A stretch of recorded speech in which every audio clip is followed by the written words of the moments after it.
Part 1లో ప్రధాని మోదీ ఆ విద్యార్థులను ఎందుకు క్షమిస్తున్నానని చెప్పారు. ఇప్పుడు దాని వెనుక ఉన్న అసలు కారణం, ఆయన చెప్పిన పని హృదయాన్ని తాకే సందేశాన్ని తెలుగులో తెలుసుకుందాం. కొన్నిసార్లు మన నాలుక పొరపాటున పళ్ళ మధ్య ఇరుక్కుంటుంది. రక్తం కూడా వస్తుంది. అయినా మనం పళ్ళను విరగొట్టం.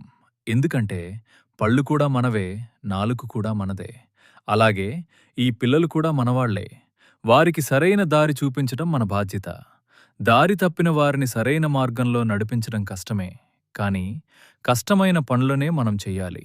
అందుకే నేను ఆ పిల్లలకు ఒక మాట చెప్తున్నాను. రండి, మనమందరం కలిసి దేశం కోసం ముందుకు సాగుదాం. కొత్త విషయాలు నేర్చుకుందాం. మన తప్పుల నుంచే పాఠాలు నేర్చుకుందాం. మన కలలను నిజం చేసుకునే దిశగా అడుగులు వేయిదాం. మన దేశం వేగంగా అభివృద్ధి చెందుతోంది. ఇంకా ముందుకు సాగబోతోంది. మీ భవిష్యత్తు కూడా ప్రకాశవంతంగా ఉండాలని నేను కోరుకుంటున్నాను. అదే నా కల. నేను మీకోసమే జీవిస్తున్నాను. తప్పుల్నుంచి నేర్చుకోండి. ముందుకు సాగండి.